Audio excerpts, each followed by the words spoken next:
Welcome to Crisis Cops, Creating Communities of Care, a virtual forum presented by the League of Women Voters of Dane County.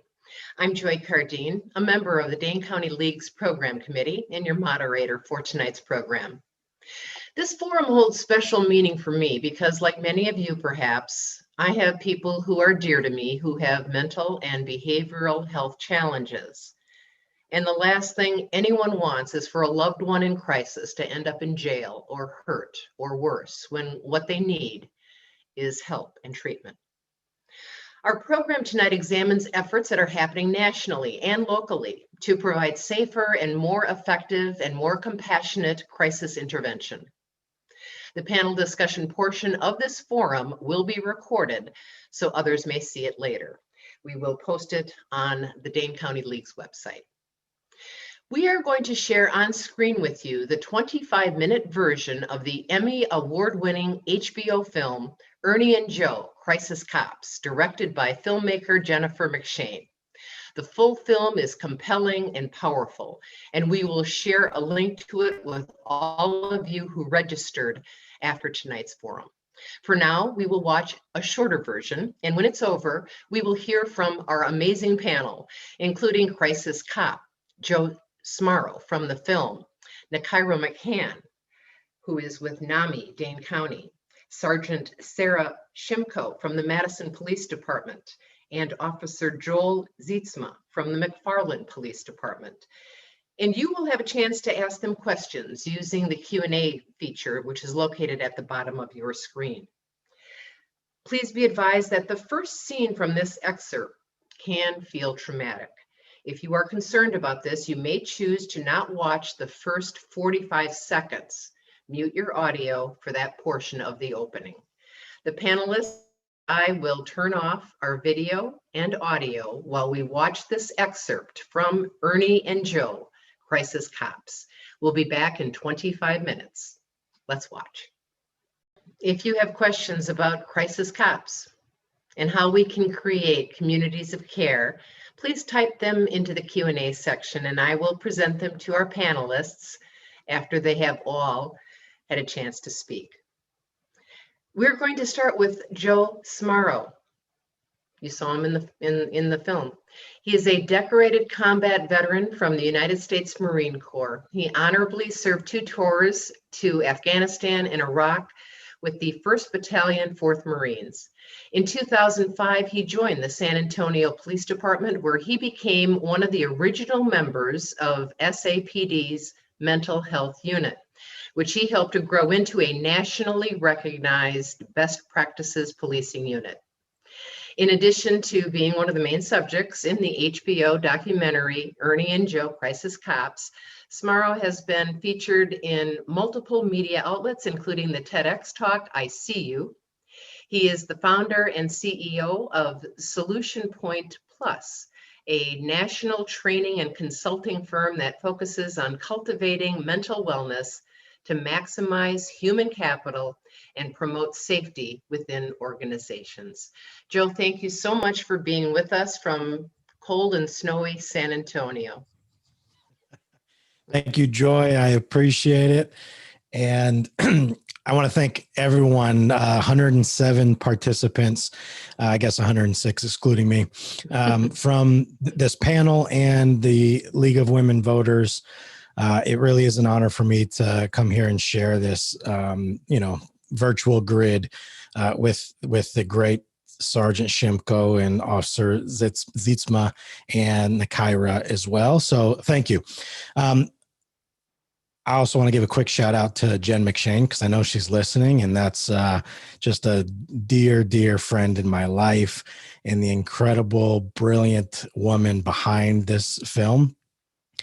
And what a lot of people don't realize is that that documentary took about 3 years of her following us day to day, not constantly, but a lot.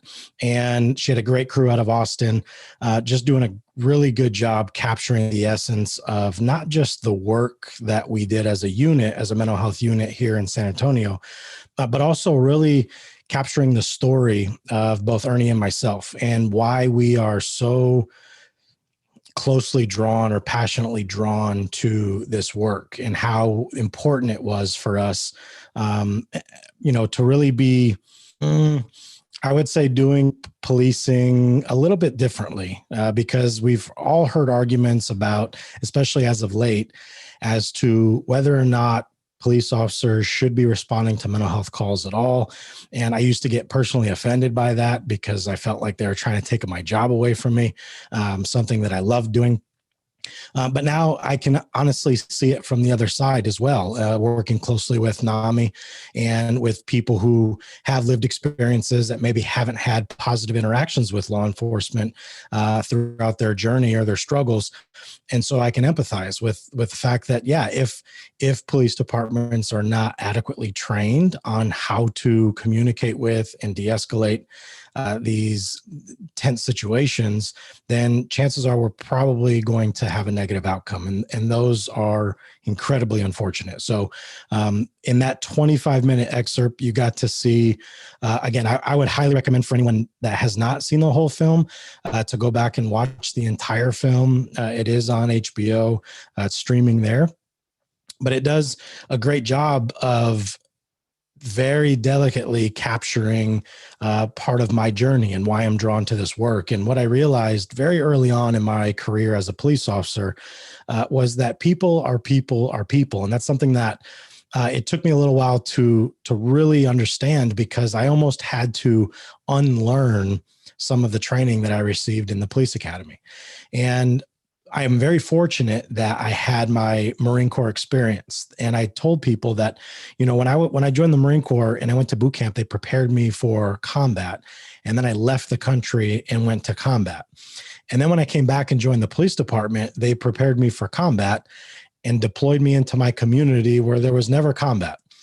And it took me a couple of years to really realize that 99% of the people out here are doing the best they can with what they have. And if we could see them as neighbors and see them as community and see them as equal instead of dangerous or potential threats or whatever it is, it really can change or shape the outcome. And so once the unit opened and I was like, yes, I want to be a part of that, there was never, ever looking back for me. I never saw myself doing anything else within the police department, because the mental health unit obviously was just such a passion of mine.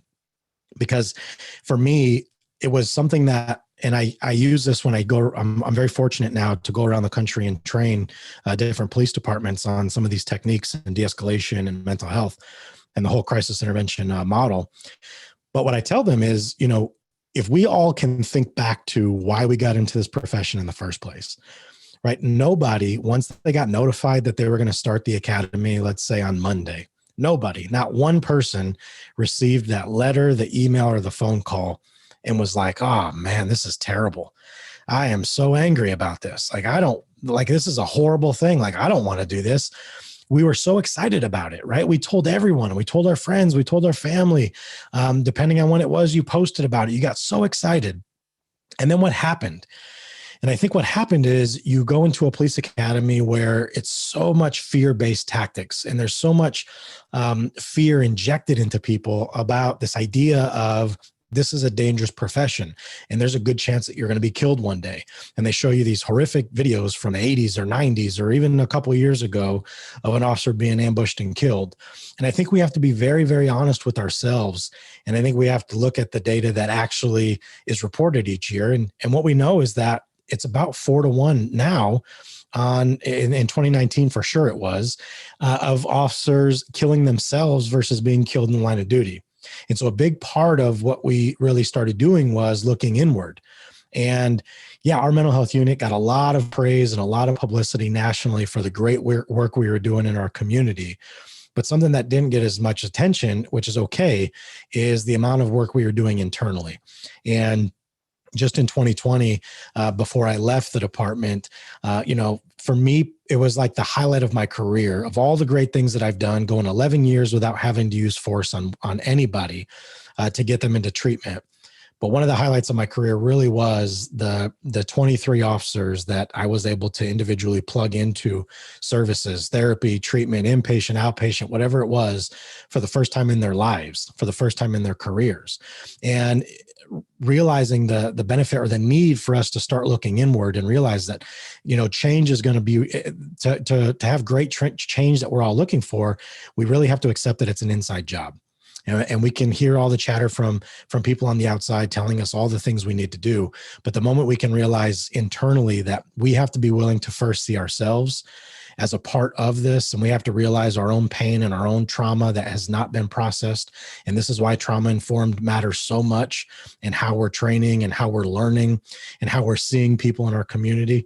And then once we realize that we too are affected by the trauma that we're experiencing day in and day out, and that we really need to self-advocate and champion and be willing to get the help that we need, then through a ripple effect, I think we can have much greater relationships with the people in our community. But until we're willing to see ourselves as a part of the community, I think we're going to struggle and continue to see a divide. And so, again, that's what I'm set out to do now, is really look at how we can impact the culture of law enforcement in this country. And I was doing some digging on the League of Women Voters, and I love the three kind of tenets of what forms you guys, which is diversity, equity, and inclusion. And I think when we talk about mental health specifically, those are three words, and especially relationships. Those are three words that we really all should focus on more. And again, do our best to remove the ego, see people as people, not problems, and spend more time focusing on connect. And maybe that could be a way forward. I'm giving my time. I'm done. My 7 minutes is up. Joy, thank you. That was great. Thank you. And we will get to questions for everyone after we hear from everyone. So let me move on to our next speaker, Nakaira Mccann. She is owner and founder of Still Standing Enterprises, which offers therapy through art and music for individuals who encounter a mental illness. She is an internationally known motivational speaker who has a story of hope and inspiration and has lived experience with mental health crises. She is on the board of directors for the National Alliance on Mental Illness, or NAMI, Dane County. Nakaira, thanks for being with us. Please tell us your story. Thank you for having me, and thank you, Joe, for being here as well. First, I would like to say, imagine being in isolation for 18 hours. Imagine being dragged from the front of your church by a police officer to the outside to his car. That person was me. I've had some good interactions and some bad interactions with police officers. So I was diagnosed with a mental illness at the age 20. I then went to Mendota Mental Institution in Madison, Wisconsin. It's a mental institution. I remember being in isolation for 18 hours, just sitting in a room, someone peeking through the window, watching you as you're trying to figure this out. Why am I even here? How did I end up here? But you're struggling to get better. I believe there needs to be a better system in place. I wish I would have known a police officer like Joe and Ernie, a police officer that really cared and had the empathy to really help you to get better. And also with the police officer interactions, I believe that there needs to be a better system in place also. I don't believe that people who have mental outbreaks should be charged as criminals. So even though I had interactions with the police, I was then charged with felonies, and then I had to do first offenders, and now the charges are dropped, thankfully. I'm just thankful that I was able to get better. I could have used my situation and went against everyone, but I decided to lift my voice and to make a better statement for those who battle a mental illness. So I've been stable for 3 years. I turned my life around. I've been stable. I am now on the board of directors for NAMI, Dane County. I've spoken all over. I've spoken to thousands. I've been on newspapers, just different things. I just know that when I think of the scene with Kendra, I just think of how much fear she just had in her. No, I'm afraid, I don't trust you. Those are words that I see myself in those shoes. Days when I would have police interactions, days when the police would come, I would fear for my life. I wouldn't know where I would end up the next day. It wasn't a good place to be. So here I am today in a better place that I haven't been before. And I'm just thankful for Joe, because I believe if we have more police officers like that, Joe and Ernie, I believe that it can impact and make a difference with us saying no police officers. It's not saying we don't need the police officers. We need police officers. We just want the officers to care. Officers of empathy, officers of a heart with compassion to make sure that those who battle have a better life and a better day. So I'm just thankful to be here. Thank you all for your support, and just thank you. Thank you very much. Next, we go to Sergeant Sarah Shimko. She has served as a law enforcement officer for the Madison Police Department for 15 years and currently supervises MPD's mental health unit and coordinates the department's crisis intervention management training. Prior to her current assignment, she gained 10 years of experience as a mental health liaison officer in patrol services. Sergeant Shimko holds a Master of Science degree in community counseling, a Certificate of Advanced Study in School Counseling, and a Bachelor of Arts degree in criminology. Prior to pursuing a career in law enforcement, Sergeant Shimko, among other things, was a treatment coordinator in a group home for adjudicated youth.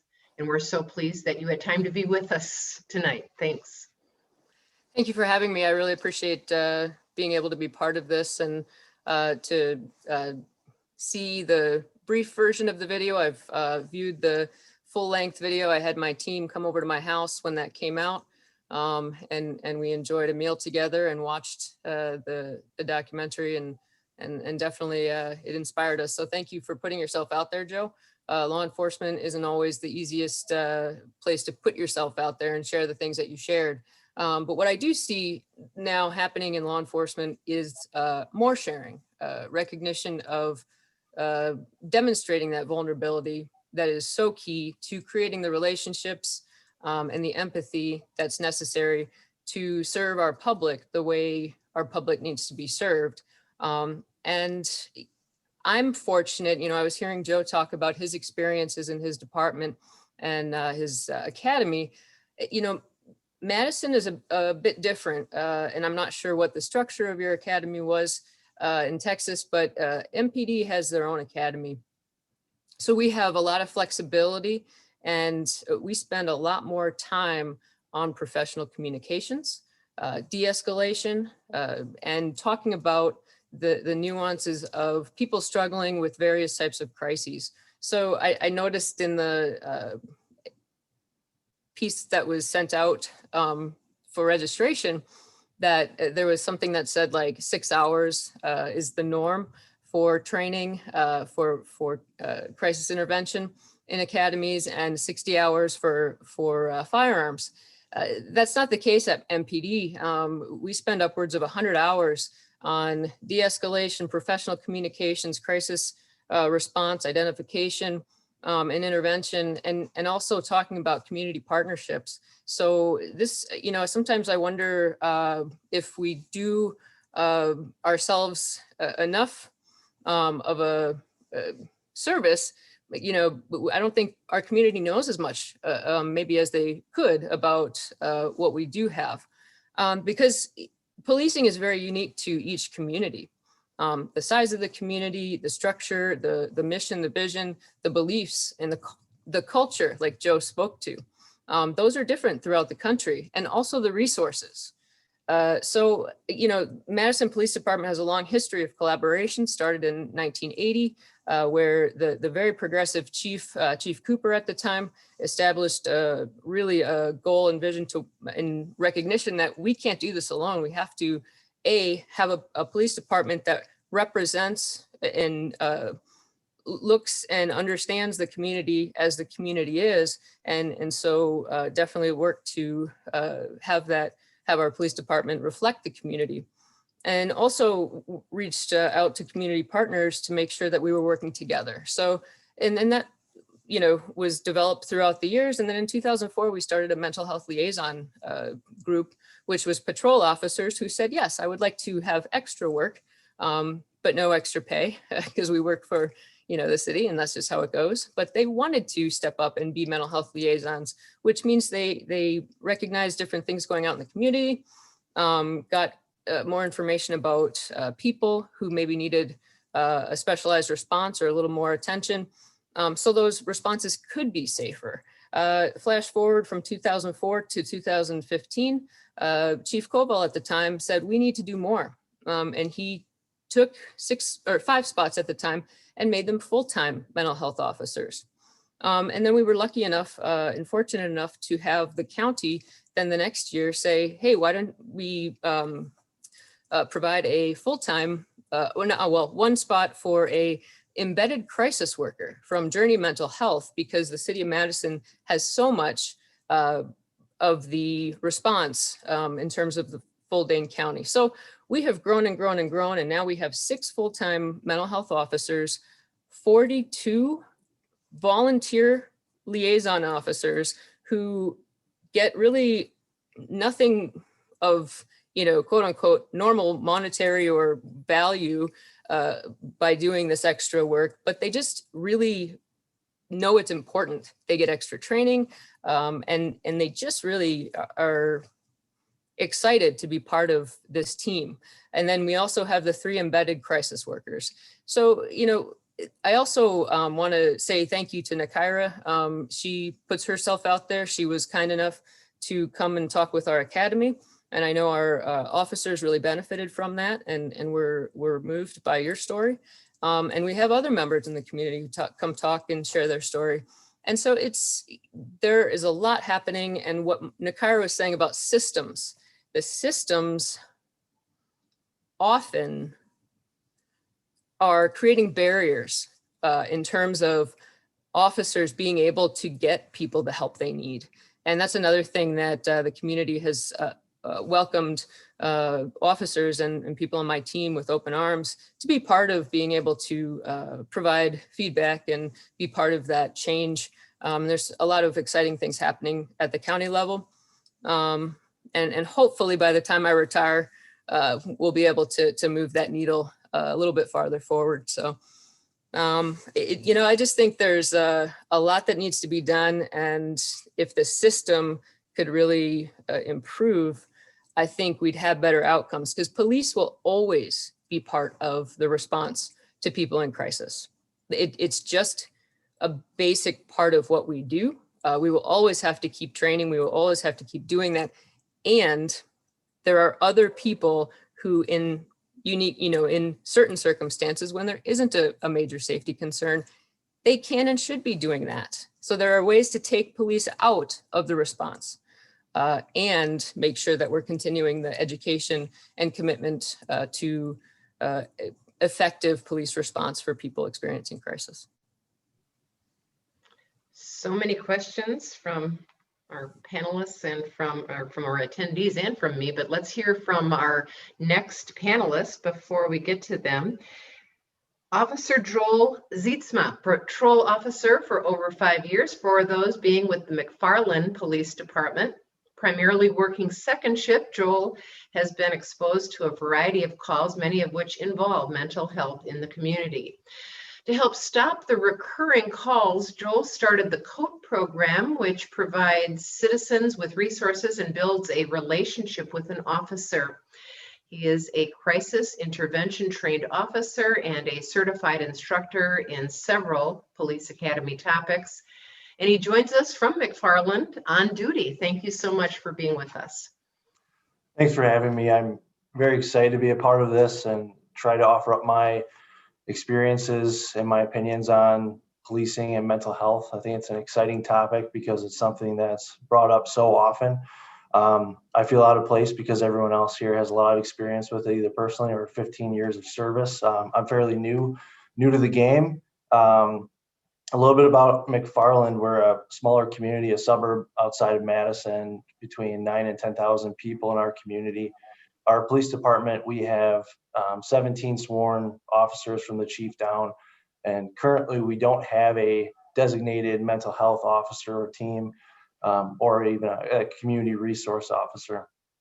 A lot of the extra community events or programs that are put on by our police department are kind of like how Sergeant Shimko said, just volunteer with no additional incentive to do them. It's people who are passionate about it. There's pros and cons to working with a smaller agency. We don't have a high call volume, so a lot of times I can take time out of my shift to spend some additional time to follow up with people after a critical incident. And a con, though, is our funding is smaller. We don't oftentimes have the money to provide for a specialized position just deemed towards mental health. I would love to have myself or another officer or even several that can go out and do those follow-ups. It would make things so much easier, so much more streamlined, and one point of contact for anybody who may need our help. Some training that I went through was CIT, as mentioned. I'm a two-time graduate of the program. I enjoyed it so much, I went through it twice. 2 years ago, we hosted it in McFarland, and we were able to get several of our officers here, several more, trained in CIT, and I feel like it makes a big difference. Oftentimes hearing people who have personal experiences with police, like Nakaira, and hearing their stories, it's powerful, it's impactful. That's where I kind of gained my passion for this topic, and the training definitely is something that helped me interact with people more. I learned that everybody has value. Every human being has value, no matter the experience that they're going through. So that's been a good thing to keep in the back of my mind. I always remember, no matter what they're going through or what they may look like, it's they have a purpose to their life. Through that training, I realized that we have, working in several different communities, oftentimes the same reoccurring problem. If an individual with a mental health crisis either has the police called on them or calls for help, often we'll come there, stabilize the situation, make sure that it somewhat returns to normal, arrest, cite, take them to a hospital, or do nothing. And I found out that it was kind of cyclical. It was in a circle. Every month we'd be back dealing with the same individual. And so it took up a lot of time for our department, for our officers, overtime budget. And so I thought, how can we stop this repeated cycle? And so that's why I came up with the community outreach assistance team, where we can do follow-ups with individuals who have experienced a crisis. I actually rode along with the city of Madison and their mental health team on a call, just to kind of see how they do things, because all good ideas are somewhat stolen, I believe. And I'll admit that I stole, obviously, a great idea from several different places. But being able to piece that together, I think you need to have officers in a department that are passionate about it. You can't just plug anybody in or tell somebody to do the job. With the code program, I've been able to make an interaction or have a relationship with people in our community that experience mental health, and that's gone tenfold. We also have another program called Special Needs Awareness, or SNAP. With that, started by our school officer here in McFarland. We meet with families who have children with special needs, primarily autism, and we will get to know the child and the family. So what does the child not like? What does the child like? That way we can know how to best interact with the kids if they're going through a crisis situation. We share that information with all the officers in our police department. It's like, please read, please follow up in case you have to run into this individual, then you know how to best deal with them. It just happened today, actually. A mother in our community who has a child with autism. Because of my working with her, she was able to give us a presentation today at our staff meeting on autism and how best to work with all different kids with different mental illnesses. So it pays dividends. Another program we have is the Are You OK program, started by Officer Stotts in our police department. And it primarily deals with individuals over the age of 60, senior citizens, because those are sometimes our most vulnerable community members, a lot of times living alone, have mental health issues themselves, deal with a lot of people with Alzheimer's and dementia. And so our department has gone through training on that. And we will do follow-up calls with people, just checking in with them. We get them in touch with our senior outreach, the social work, and build a relationship with people, realizing that if they ever do need help, they know who to reach out to or how to get that help. I think my biggest thing that I want to stress to, again, thank you for everybody who's listening and chiming in, but what can you do to help us? What do you know about your police departments? What do you know about your police officers? Have you done a ride along with your police department? Do you go to your village or city hall meetings? What do you do to get involved in your community? If you're passionate about it, and if you're here, you're probably somebody who is interested in this stuff. Does your department have a community resource officer? Do they have a mental health team? If it's a smaller department, that's probably not the case, but who in your community is passionate about it? We have so many resources as police officers, sometimes it's overwhelming. I don't know who to direct somebody to.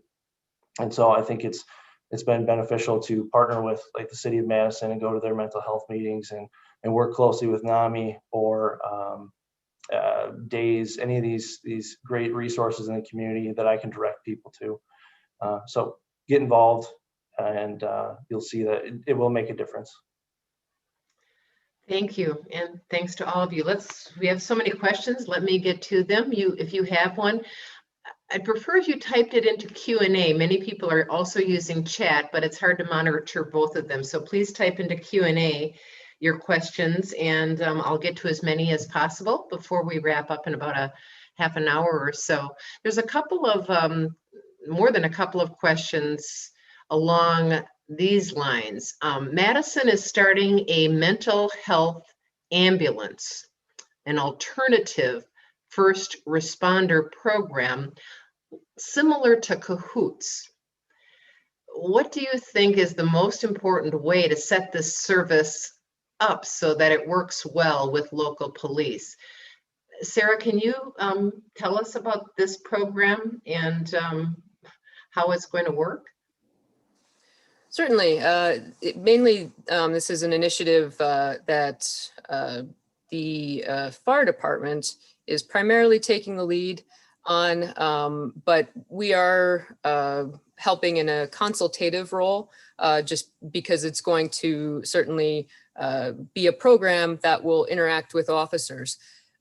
The most important piece, I guess, in terms of the way I see it, I'm excited about it. I think everybody who works in our community as a police officer sees that there are opportunities where police right now are responding, but I like to think of it in terms of we're responding to things that are more of a Band-Aid problem, where we're really supposed to be sent out when there's a tourniquet issue.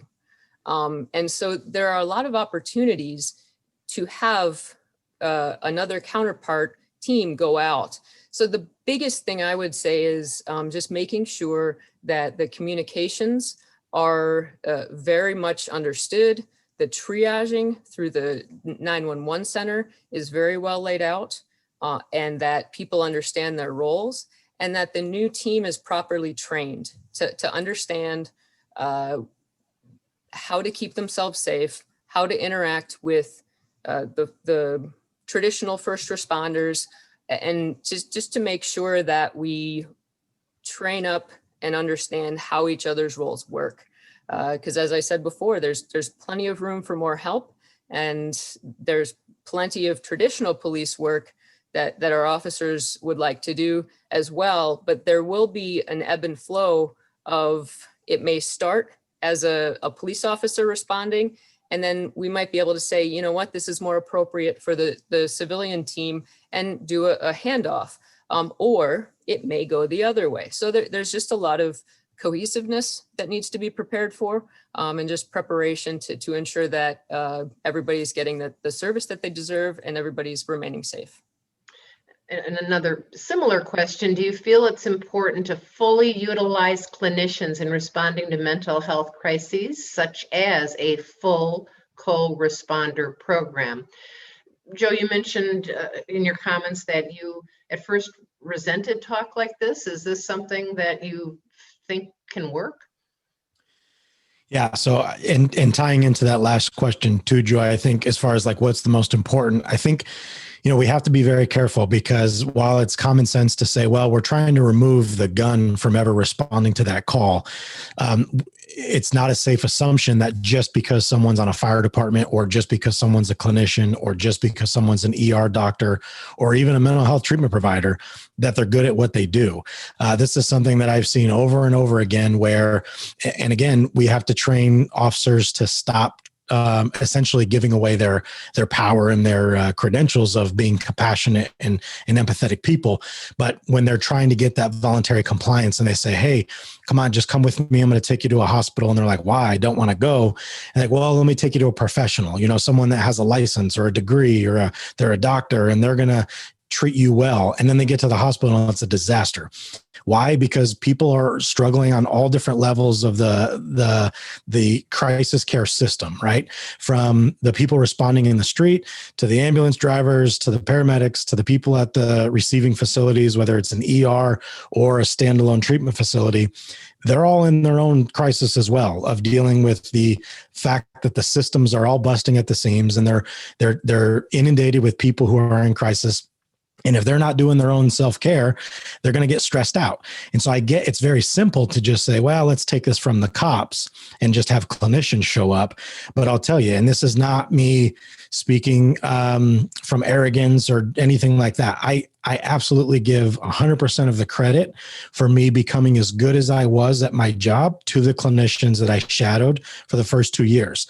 But then it was like I caught up to them and then I surpassed them, not because they're bad, but because they're stuck to this like regimented way of doing things, which is I need to read off this checklist. And I have to do things in a very like routine way and it's scripted. It's not very personal. And so I was like, well, I'm going to learn how to do a proper mental health assessment, but I'm actually going to inject empathy and turn it into a conversation instead of just trying to check these boxes. And so then it was like people would rather open up to me than a clinician on scene. So you're going to have to just learn everyone's individual skill sets. I don't know that it's necessary to have clinicians on every type of call. I agree with Sarah when she's saying that this, until we train up our communities, that we need to regain the sense of neighboring and being willing to talk to each other. And instead of seeing a problem and calling the cops, you see a problem and you go up and talk to people. Until we get there, police are always going to be a part of this. And so just by throwing clinicians into a car and saying, okay, we have a co-responder model, again, we're seeing this all over the country and it's not being deployed intelligently. It's just being thrusted out there very, very quickly without a whole lot of thought. And again, I think training is such an important piece of this because just because someone is licensed, most mental health clinicians go through training in school to get their degree, but almost none of them have training in actual crisis management or de-escalation. It's like, hey, if someone makes an appointment and shows up at your office tomorrow at 9 a.m., I know how to use the DSM to figure out which criteria they meet to then make a proper referral. But to show up in someone's crisis in their environment, in their own home, and also be aware of safety and positioning and, all of that stuff is very, very different. And so again, there has to be a collaborative approach when you're talking about these new programs for sure. Nakaira, you mentioned that you had good and bad experiences with law enforcement when you were experiencing a mental health crisis. What are your thoughts on whether clinicians should be responding to these calls or whether there should be co-responders to these calls? Do you have some thoughts on this? Yes, I believe that, like Joe was saying, that with proper training and with proper protocol, I believe that it can enhance and make the situations better. And then another point was, so everyone's dealing with these issues of being overwhelmed with all of these calls and different things. So with that point, it's like, I do believe that clinicians would be a good cost. Yes. And Joel, any comment on this issue? And you'll have done, okay. I think Joe hit the nail on the head for me. It's all our opinion. And I think collaborative is the word that I like to hear. I agree with. There's a small chance that I'll ever get to have the type of programs that we're talking about, but oftentimes there's a lot of bleed over from the city's idea that we benefit from as well. When they had the 3 crisis workers embedded into their mental health team, Dane County was like, we can't be out, but we can't be outed by the city. We have to do better. So they did the same thing. We fall under Dane County's jurisdiction, so we get some of that benefit as well. I'll take any help I can get. I think there is a difference between when I speak to a clinician in a hospital versus how I speak to somebody on the road. And that's why I think it's important to learn from us all. Anytime I go to a training, I love to hear that clinical side of something, as to why somebody's acting the way they are, what their brain is doing, because I'm the grunt guy who I can just talk to you and say, I don't know what's going on, but here's how I'm feeling about it. Here's what we can try to do to help. And so I agree with the points that Joe made, and I think it's a great idea to have any help we can get. Another question, where does the Madison Police Department take people when there is a mental health crisis at this time? And is there a better place to take them? Sarah, how does that work? Yeah, it's tough. Right now, we are not set up in an ideal way. I do have hope because there is a very diligent effort towards researching, developing, and implementing a triage center, and that's exactly what we need. Currently, our options are, ultimately bringing someone for an assessment if they want to, unless they meet grounds for an emergency detention, which is an involuntary hospitalization. And then if that happens, then we take the person to a local emergency room. And similar to what Joe and the others were saying, I've been in the hospital with whatever medical professional, and whether it's myself and a partner, or I'm checking on officers who are working a call, the officers oftentimes are keeping the person more calm or even de-escalating something that occurred between the healthcare provider. And it's fascinating to see, because the assumptions of the community are very different. And so right now we take people to the emergency room, and then ultimately many of those people, if they are involuntary, end up in Winnebago. And right now, for whatever reason, capacity, ability to manage certain populations of people at different levels of dangerousness, our local hospitals aren't really taking very many people. And for instance, in January, the Madison Police Department, we did 29 emergency detentions, and I think it was 82% of them went to Winnebago. And so that is an issue that the community is not aware of. And what happens there is that prolongs the contact that this individual in crisis is now in contact with police.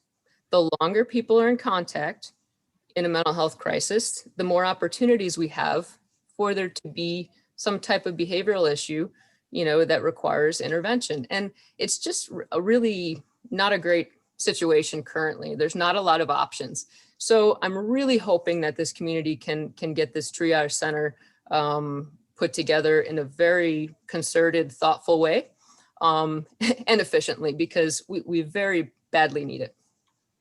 And for those who may not be from the area, Winnebago is an hour and a half, 2 hours away, isn't it? I mean, that's in Oshkosh, isn't it? Yes. So, yeah. So are those the system barriers that you were talking about before that were not helping the situation? That is one of them, and I'm going to have to put my mute on because I would take up the rest of the time if I were going. But yes, that is one of them, and a big one. All right. Joe, where did, I'm just curious, when you were in that excerpt with Kendra, I don't know if you remember it specifically, but you or Ernie were going through a list of places where you could take Kendra to help her. I mean, so a different situation in San Antonio. Yes. I mean, so we have probably 14 different options just within the city of where we can take people. I mean, now that includes actual emergency rooms that have psych in them. Plus we have our local mental health authority, which is where Kendra went. And we have standalone private inpatient mental health facilities. And so we do have multiple options of where we can take people. But I want people to also know this point, because it's important. While we do have 14 facilities, that doesn't mean San Antonio has it all figured out. Those 14 facilities are constantly full. A lot of them go on diversion quite a bit. And to the point Sarah was making, you know, a lot of those contacts get prolonged. We created a great program here called Navigator, because anytime you give the officer the autonomy to make that decision, chances are most of them are going to do what's the path of least resistance, right? What's most convenient for me as the officer. If I have a facility in my district, I can just go drop them off there and get back. But that might not be the best place for that person in crisis. And so the Navigator program is 24/7. And anytime we have a behavioral health patient in the back of a police car, they call this one number. That one number looks at every hospital facility we have in real time online, and they will direct them to the nearest appropriate mental health facility that has capacity. And then they tell the officer, okay, you're going to go to that facility. They hang up. The dispatcher then calls that facility and says, hey, you got PD en route. They'll be there in 15 minutes with this patient. There's a warm handoff. They're never there at the facility for more than 15 minutes. If they are, it's something bizarre happened, but 95% of those drop-offs, and our department we still roughly do about 1,400 emergency detentions per month. But we have a city of 2 million people. We have 2,400 officers. And so there's a lot of mental health calls. I think we have 350 mental health beds in the community doing 1,400 emergency detentions a month.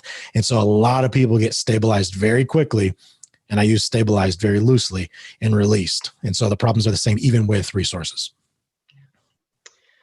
Let's go to another question. Is there a different strategy you all employ to deal with kids under 18 versus adults? Joel, how about you take that one first? I mentioned the SNAP program. That was something that we thought it was a great idea, because dealing with children is different on every level for everybody. Anybody who has kids, you know, your child is different, even from your firstborn to your secondborn. And especially when dealing with a child with a mental illness, a lot of times I'd say a lot easier to deal with let's say a teenager who's suicidal or going through depression, because the consent and the voluntariness comes from the parents. And so we don't see a lot of obstacles with that. A lot of times it's just having parents that are understanding and willing to get the help for their child, and rarely have I encountered that myself. Let me move on to another question. We have someone says, you mentioned that you, and I believe this is Joe, that you are only the first step that you can get a person held for up to 72 hours. Well, what's the next piece? What would that look like in a well-integrated first responder public mental health system?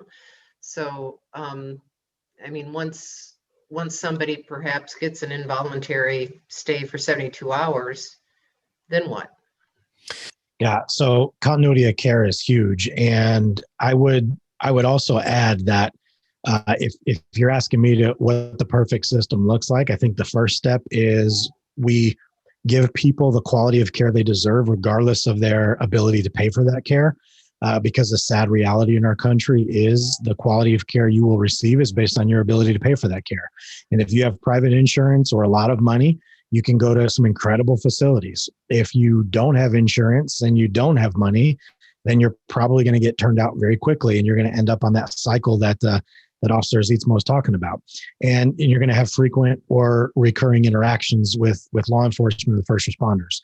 And one of the programs, again, that we created here to address just this was called the Program for Intensive Care Coordination.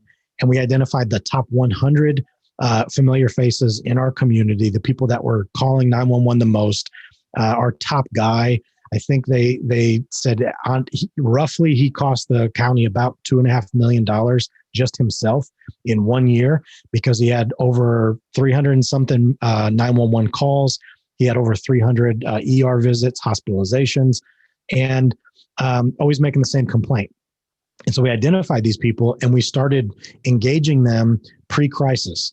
So instead of waiting for the 911 call to happen, knowing it's going to come in the next couple of days, why don't we go engage them right now? And that was one mental health officer, one clinician, and one paramedic, all in a vehicle, proactively engaging these top 100 people.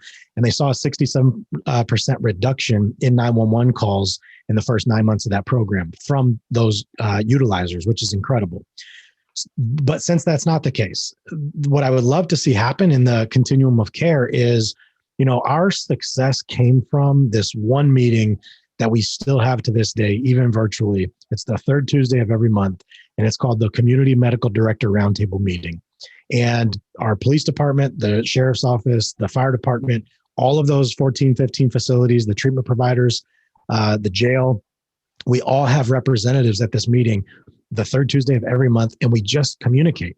And the guy who runs that is kind of like a bulldog, but we need that. And he says, hey, transparency is the best disinfectant. We're going to show up and we're going to show our hands. We're going to know how many hours you were on diversion X hospital. We're going to know when you were full and why you were full. And we're going to reveal all that in front of everyone, because if we're going to move forward as a community, we have to know every resource that's available and stop operating in these silos. Because that's when we have these conversations of like, look, why are we taking this person to this facility 6 times in a month? Like, what is the next step? And so, yes, while us as first responders can identify the crisis, safely de-escalate the situation, ideally get them to the facility for treatment, and then that's where the system that we all talk about, there's so many flaws in all of the systems, whether it's the criminal justice, the behavioral health, they all have issues. But once they get released, what's the follow-up? Who's doing case management? Who's doing notifications? Well, HIPAA. And we have to be willing to have these conversations to say, look, we've got to have people monitoring, not to, catch them doing something wrong, but to truly help them out.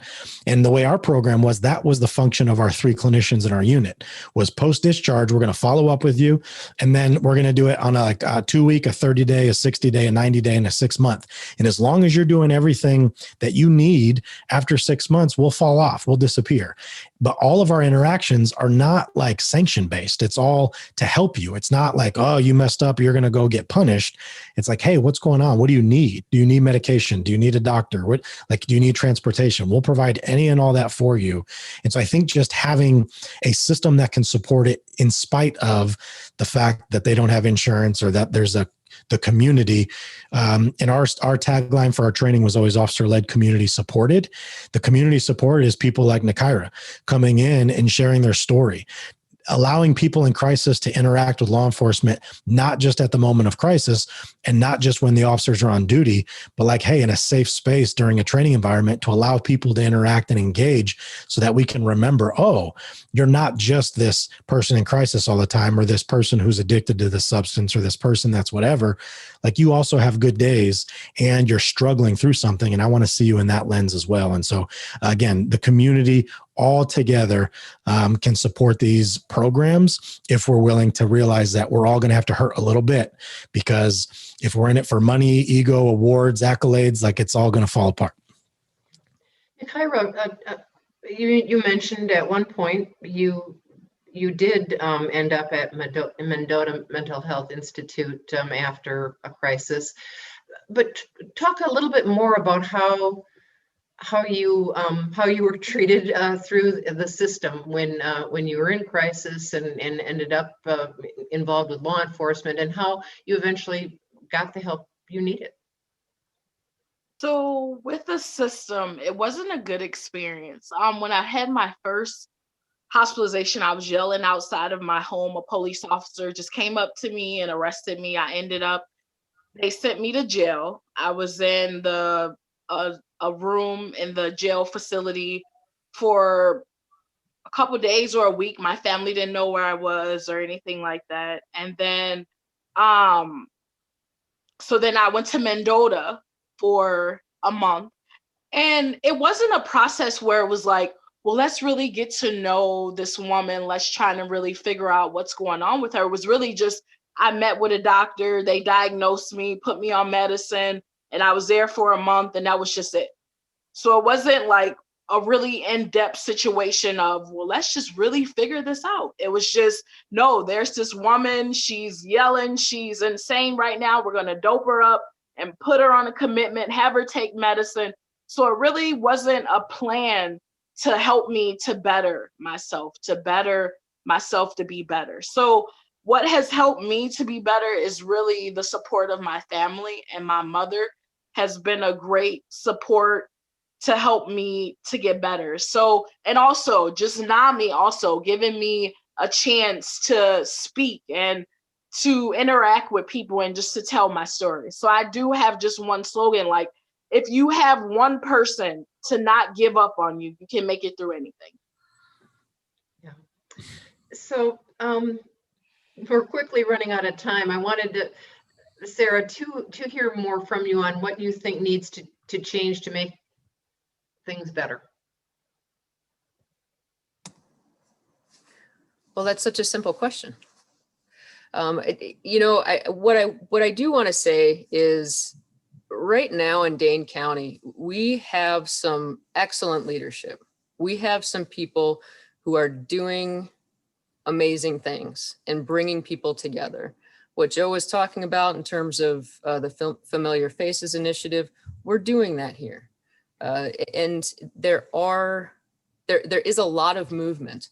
And I think what needs to happen is just more education opportunities for people to take what they see on TV with a grain of salt, and see that yes, that is a reality somewhere, but learn about what the reality is here in Dane County, in Madison, in the East District of Madison, and really get to know those neighbors, those people, those individuals, and really then from that lens, figure out how to continue making it better. There is a predictable map, basically, that, there are a number of resources through SAMHSA, through all sorts of different organizations that show how communities can improve. And I do believe our city and our county are doing that. But being that I'm in year, I think 15 and a half or 16 now or so, I'm losing track. I'm really hopeful at this point, but it's going to take a lot of work. And what I would say is, the brilliant thing about it is when you actually do the work to put the numbers together, not only is it the right thing to do, it's the economical thing to do. It's just, we have to be smart about evaluating where the services are happening, where the barriers are. And, one of the initiatives we're working on right now is to try to figure out ways to get people to have, if they have charges, because what I would say is there are cases where somebody is very mentally ill and their behavior is dangerous enough that we do need our district attorneys looking at these cases, because the bottom line is law enforcement and the criminal justice system is meant to make sure the individual is safe and the community is safe. So we have to look at each case individually, and whenever possible, we want to deflect and defer people to alternatives from the criminal justice system. But there are unique situations where people will be in an inpatient setting and have charges. There are ways that we can facilitate court hearings so that they don't have to go, by and large, back into police custody, back into jail, only to come back to Dane County to then get a signature bond. There are easy fixes that are not only the right thing to do, but economical as well. So I think just continuing to do what we're doing and also making sure that our citizens are really engaged and up to speed on what's going on, and just being willing to help out and talk to the people they know to ask the hard questions on some of these topics. Yeah. Joel, I wanted to ask you before we ended, you had called yourself the self-appointed mental health officer of the McFarland Police Department. And because I guess you're not big enough to have an official one, but why did you name yourself that, and why are you so passionate about this issue? It runs not only in my family, but for myself personally. Passionate is the word I would describe it as. And I can only bash my head on the ceiling of problems of mental health so many times before I realize I need to do something and change something. Something needs to be done. I wish I was more qualified or more credentialed to handle mental illness, but I do the best I can, and the best I can to help the people in our community, and best I can to collaborate with other departments and other officers to rub our heads together, try to figure out a solution to this. And it can be frustrating at times. Yes, it's a simple solution, as Sarah said, but it's a frustrating one as well. Anybody who's here talking about this understands that, and I think they're curious and they want to know more. And I just still have to go back, learn about your police departments, learn about the officers that you have in your communities, and I think it goes a long way. Volunteer for places like NAMI. A lot of times I meet with people who've gone through that mental health crisis, and I say, you know what you should do? You should go and work with NAMI and tell your story, because you have a powerful one, and there's so many people out there that can benefit from sharing those stories. It was brought up earlier, what's the plan after 72 hours? I think a lot of people fall off after that 72 hours. So what are we doing as family members, friends, neighbors, community members, just people, human beings in general? What are we doing to help those people? You probably, some people keep those issues to themselves, and it can be difficult to identify them. But you see the police at somebody's house 3-4 times, instead of maybe judging them or being more quickly to call next time, stop over and be a good neighbor. How are you? What's going on? I see you, right, Joe? So, man. All right. I see you. We have just about a minute or so, Joe. What are your final words of advice to perhaps police departments, big or small, that you think would help in dealing with people in crisis? I would say call Sarah and set up a meeting with her ASAP. And because honestly, if we had your leadership on our unit right now, I would feel so much better than I do. And honestly, Sarah, I'm like stalking right now your City of Madison Mental Health Unit website. You've got your mission, your values, reports. This is phenomenal. I'm going to send this to our guys and be like, you are lacking. So having people that are wanting to do this for the right reason. And again, there's no doubt in my mind that Sarah is there. Joel, you got to stop underselling yourself, my man. It's not about credentials. It's not about licensing. It's nothing to do with that. There's a silly cliche saying I heard years ago about people in crisis do not care how much you know. They just want to know how much you care. And so there is no one more qualified than you, because you are giving of yourself right now to be here to do this. And it really is not about school or formal education. It's about how much are you willing to be patient with people, to see beyond their problem and look at the heart. And again, I love that you brought up earlier, like what's happening in the brain. If anything, not formal education, but start there. And that's just advice for anyone, because we cannot expect to work with the brain if we don't know how the brain works. And I'm not saying you have to go be a neuroscientist, but just have a basic understanding of human psychology. And we all do things for one of two reasons. It's either because we're afraid, or it's because we're seeking some type of love or attention, or we're giving that, right?